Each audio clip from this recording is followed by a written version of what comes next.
Hi ನಮಸ್ತೆ ಎಲ್ರಿಗೂ. ಹೇಗಿದ್ದೀರಾ ಎಲ್ಲರೂ? ಐ ಹೋಪ್ ಎಲ್ಲ ಚೆನ್ನಾಗಿದ್ದೀರಾ ಅಂತ ಅಂದ್ಕೊಂಡಿದ್ದೀನಿ. ಯಾರೆಲ್ಲ ಹೊಸ್ದಾಗಿ ನನ್ನ ಚಾನಲ್ ನೋಡ್ತಾ ಇದ್ದೀರಾ ಸಬ್ಸ್ಕ್ರೈಬ್ ಮಾಡ್ಕೊಳ್ಳಿ. ಇವಾಗಲೇ ಯಾರೆಲ್ಲ ಸಬ್ಸ್ಕ್ರೈಬ್ ಮಾಡಿದ್ದೀರಾ ಅವ್ರಿಗೆ ನನ್ನ ಕಡೆಯಿಂದ ಹಾರ್ಟ್ಲಿ ಥ್ಯಾಂಕ್ ಯು. ನಾನಿವತ್ತು ಮಾತಾಡಬೇಕಂತ ಇರೋ ಟಾಪಿಕ್ಕು, ಇಂಥ ತಪ್ಪುಗಳನ್ನ ನಾವು ಜೀವನದಲ್ಲಿ ಮಾಡಿದರೆ ಏನೇನೆಲ್ಲ ಸಫರ್ ಮಾಡಬೇಕಾಗುತ್ತೆ. ಅಂಥ ತಪ್ಪನ್ನ ನಾವು ಯಾವತ್ತೂ ಮಾಡೋಕ್ಕೆ ಹೋಗಬಾರ್ದು. ಅಂಥ ತಪ್ಪನ್ನು ಮಾಡಿದರೆ ನಾವು ಒಂದು ಸಲ ಮಾಡೋ ತಪ್ಪು ಇದು ನಮ್ಮ ಜೀವನನೇ ಹೆಂಗೆ ಬದಲಾಯಿಸುತ್ತೆ ಅಂತ ನಾನು ನಿಮ್ಮ ಹತ್ರ ನನ್ನ ಅನುಭವನ ನಾನು ಶೇರ್ ಮಾಡಬೇಕು ಅಂತ ಅಂದ್ಕೊತೀನಿ. ಈ ವಿಡಿಯೋ ಮುಖಾಂತರ ನಾನು ಯಾರನ್ನೂ ಬ್ಲೇಮ್ ಮಾಡ್ತಾಯಿಲ್ಲ, ಯಾರ ಮೇಲೂ ತಪ್ಪು ಹೊರಿಸ್ತಾ ಇಲ್ಲ. ಯಾಕಂದರೆ ಒಬ್ಬರ ಮೇಲೆ ತಪ್ಪು ಹೊರಿಸೋಕೆ ಮುಂಚೆ ನಮ್ಮನ್ನು ನಾವು ಬ್ಲೇಮ್ ಮಾಡ್ಕೋಬೇಕು. ಯಾಕಂದರೆ ಒಬ್ರನ್ನ ತಪ್ಪುರ್ಸೋಕೆ ಮುಂಚೆ ಮೊದಲು ನಾವು ಸರಿ ಇದ್ದೀವಾ ಅಂತ ನಾವು ನೋಡಬೇಕಾಗುತ್ತೆ. ಯಾರೋ ಸರಿ ಇಲ್ಲ ಅಂತ ಹೇಳೋಕ್ಕೂ ಮುಂಚೆ ಮೊದಲು ನಾವು ಸರಿ ಇದ್ದೀವಾ, ಅವ್ರು ಸರಿ ಇಲ್ಲ ಅಂತ ಹೇಳೋ ಯೋಗ್ಯತೆ ನಮಗೆ ಇದೆಯಾ ಅಂತ ನಾವು ಮೊದಲು ಯೋಚನೆ ಮಾಡಬೇಕಾಗುತ್ತೆ.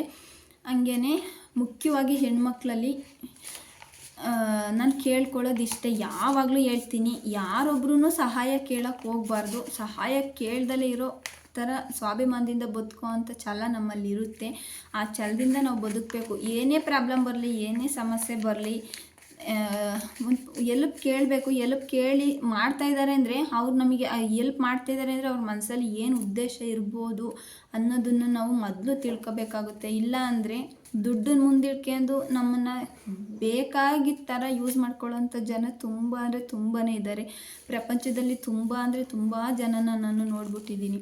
ಅದಕ್ಕೇ ಮೊದಲು ಇಂಥ ತಪ್ಪನ್ನು ನಾವು ಮಾಡೋಕ್ಕೆ ಹೋಗಬಾರ್ದು ಅಂತ ಹೇಳೋದಾದರೆ, ನಮ್ಮನ್ನು ಹುಟ್ಟಿದಾಗಿಂದ ಸಾಕಿ ಬೆಳೆಸಿರ್ತಾರೆ ನಮ್ಮ ಅಪ್ಪ ಅಮ್ಮ. ಇವಾಗ ನಮಗೊಂದು ಗುರಿ ಅನ್ನೋದಿದ್ರೆ ಆ ಗುರಿ ಕಡೆ ಮಾತ್ರ ನಮ್ಮ ಗಮನ ಇರಬೇಕು. ಯಾಕಂದರೆ ಆಗಿನ ಕಾಲದ ಅಪ್ಪ ಅಮ್ಮ ಅವರು ಓದೋಕ್ಕೆ ಅವರಿಗೆ ಆಗಿರಲ್ಲ.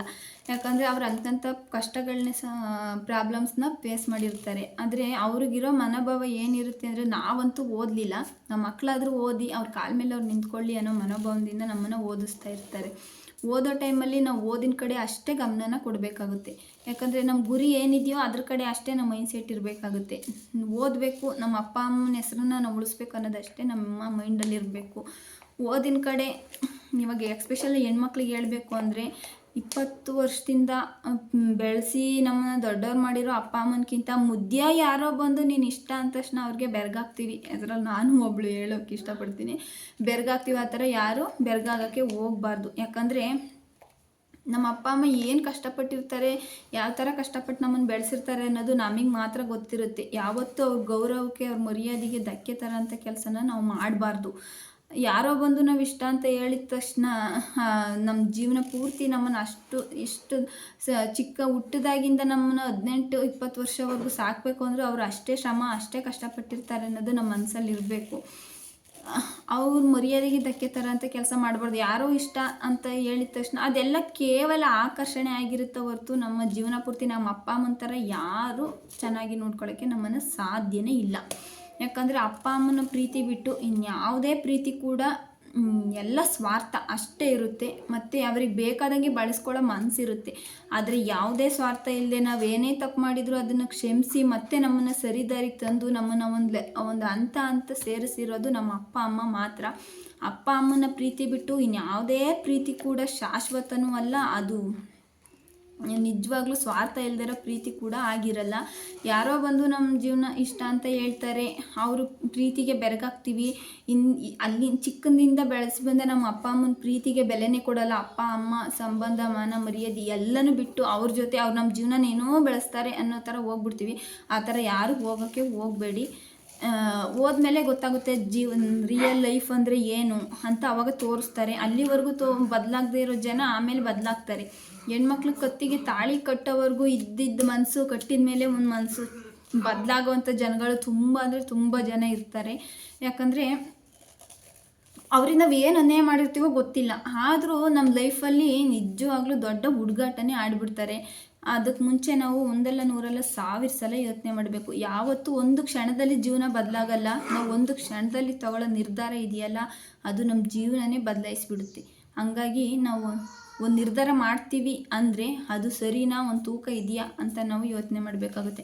ಅದಕ್ಕೆ ಏನು ಬೇಡ, ನಾವು ಓದಬೇಕು, ನಾವು ಒಂದು ಗುರಿ ತಲುಪಬೇಕು ಅನ್ನೋದಷ್ಟೇ ನಮ್ಮ ಮೈಂಡ್ ಸೆಟ್ಟಲ್ಲಿದ್ದರೆ, ಅಷ್ಟು ಓದಿ ನಮ್ಮನ್ನು ಒಂದು ಹಂತ ತರೋವರೆಗೂ ಇದ್ದು ನಮ್ಮ ಅಪ್ಪ ಅಮ್ಮ ನಮ್ಮ ಜೀವನ ಒಂದು ಸೆಟಲ್ ಮಾಡೋಕ್ಕೆ ಇರಲ್ವಾ, ಒಂದು ನಮಗೇನಾದ್ರು ಮಾಡ್ತಾರೆ ಅಂದರೆ ಅದು ನಮಗೆ ಒಳ್ಳೇದು ಮಾಡ್ತಾರೆ, ಒಳ್ಳೇದಕ್ಕೋಸ್ಕರನೇ ಮಾಡ್ತಾರೆ ಅನ್ನೋದು ನಮ್ಮ ಮನಸ್ಸಲ್ಲಿ ಇರಬೇಕಾಗುತ್ತೆ. ಮತ್ತು ಅಪ್ಪ ಅಮ್ಮನೂ ಕೂಡ ಅಷ್ಟೇ. ಇವಾಗಿನ ಕಾಲದ ಮಕ್ಕಳಿಗೆ ಇವಾಗ ಲಾಕ್ಡೌನ್ ಆದಾಗಿಂದ ಮೊಬೈಲೇ ಆಗಿದೆ. ಇವಾಗ ಮೊಬೈಲಿಂದ ಎಷ್ಟು ಉಪಯೋಗ ಇದೆಯೋ ಅಷ್ಟು ಕೂಡ ಕೆಟ್ಟದ್ದು ಇದೆ. ಯಾಕಂದರೆ ಏನೂ ಗೊತ್ತಿಲ್ಲದೆ ಇರೋ ಮಕ್ಕಳು ಮೊಬೈಲಿಂದ ಎಷ್ಟೋ ಜನ ಹಾಳಾಗಿರೋರು ಇದ್ದಾರೆ. ಮೊಬೈಲ್ ಕೊಡಿಸಿ ಸುಮ್ಮನಾಗಬೇಡಿ. ನಿಮ್ಮ ಮಕ್ಕಳು ಏನು ಮಾಡ್ತಾಯಿದ್ದಾರೆ, ಮೊಬೈಲ್ ಯೂಸ್ ಮಾಡ್ತಾಯಿದ್ದಾರೆ ಇಲ್ಲ ಅನ್ಯೂಸ್ ಮಾಡ್ತಾಯಿದ್ದಾರೆ ಅನ್ನೋದನ್ನು ಚೆಕ್ ಮಾಡಿ. ಅದರಿಂದ ನಿಮ್ಮ ಮಕ್ಕಳು ದಾರಿ ತಪ್ಪೋದನ್ನು ತಪ್ಪಿಸ್ಬೋದು. ಹಂಗಾಗಿ ಅಪ್ಪ ಅಮ್ಮನಲ್ಲಿರೋ ಜವಾಬ್ದಾರಿನ ನೀವು ನೋಡಿ.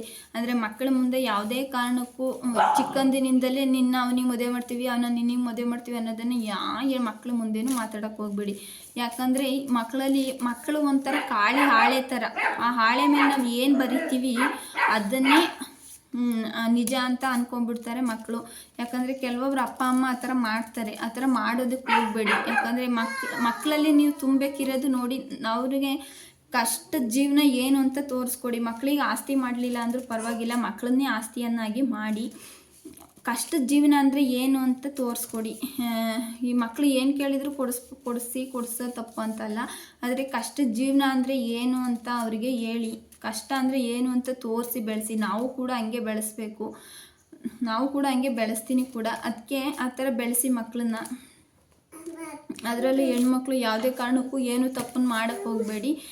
ತಪ್ಪನ್ನು ಮಾಡೋಕ್ಕೂ ಮುಂಚೆ 100 ಅಲ್ಲ 1000 ಸಲ ಯೋಚನೆ ಮಾಡಿ ಅಂತ ಕೇಳ್ಕೊಳ್ತಾ ಇವತ್ತಿನ ವಿಡಿಯೋನ ಮುಗಿಸ್ತಾ ಇದ್ದೀನಿ. ಇನ್ನೊಂದು ಟಾಪಿಕ್ ಜೊತೆ ಬರೋಣ ಫ್ರೆಂಡ್ಸ್. ಹೀಗೆ ಸಪೋರ್ಟ್ ಮಾಡಿ, ನನಗೆ ಸಬ್ಸ್ಕ್ರೈಬ್ ಮಾಡಿರೋ ಎಲ್ಲರಿಗೂ ನನ್ನ ಕಡೆಯಿಂದ ಹಾರ್ಟ್ಲಿ ಥ್ಯಾಂಕ್ಸ್ ಅಂತ ಹೇಳ್ತಾ ಇವತ್ತಿನ ಟಾಪಿಕ್ನ ಮುಗಿಸ್ತಾ ಇದ್ದೀನಿ.